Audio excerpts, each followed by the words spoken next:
He hit me with the back of his hand. Open palm, sharp, disrespectful, like I was nothing. My son froze mid-step.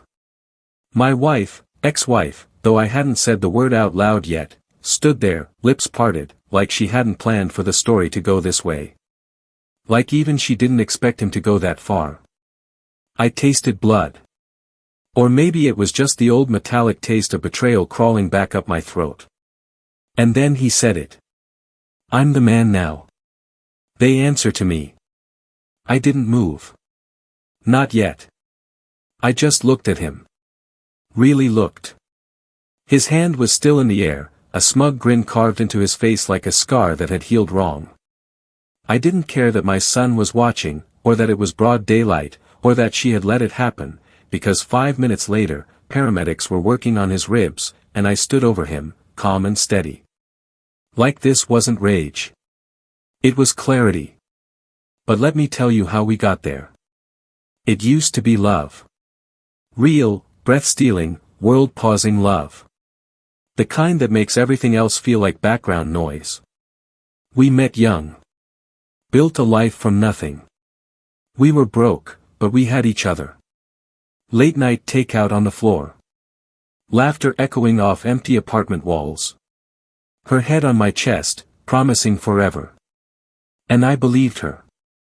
God help me, I believed every word. We had a son. The day he was born, I cried like a fool. Held him like he was made of glass. She looked at me then like I was her whole world. I held on to that look for years after it disappeared. But love doesn't vanish overnight. It fades.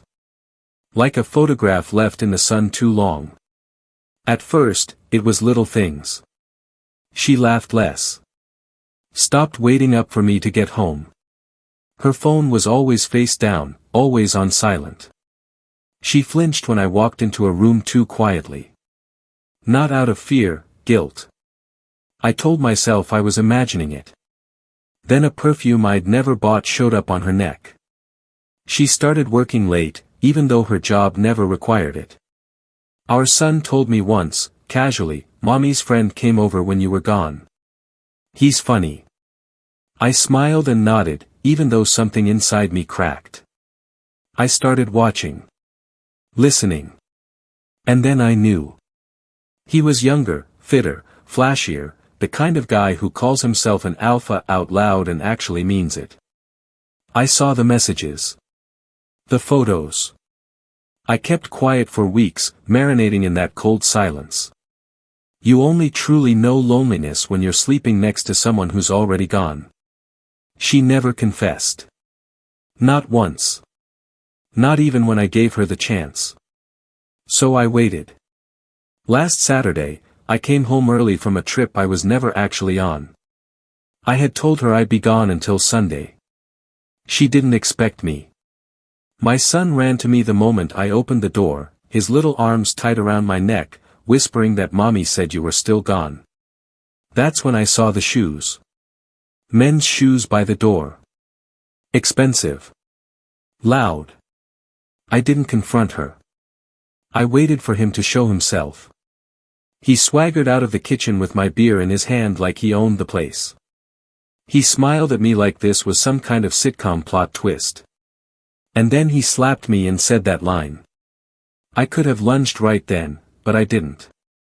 I looked at my son, then at her, then back at him, and I smiled, just once.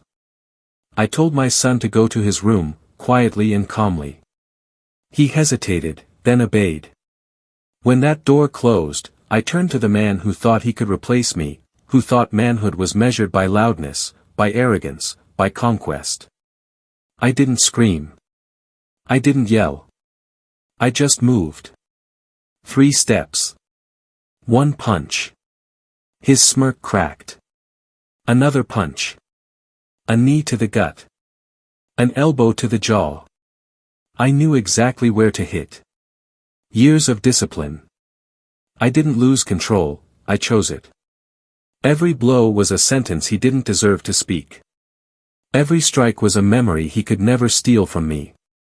He crumpled, breathing ragged, nose shattered, ribs cracked. She screamed then, not out of fear for him, but because she realized the story she had been writing didn't end the way she had planned. When the paramedics arrived, I stepped back. Let them take over. No resistance. No rage left in me, just silence. She tried to speak. I didn't let her. I looked at my son's door and said, "You let him do that in front of our child." That was the last thing I ever said to her. I packed that night. Took my son the next day. She didn't fight it. Maybe because she knew. Maybe because she finally saw what I had become. Not angry. Not broken. Just done. And now I sleep like a man who has been set free. Freedom doesn't always come softly. Sometimes it comes with bruised knuckles and shattered illusions. But it comes. And the question I ask myself isn't why did she do it? It's why did I let it go on for so long?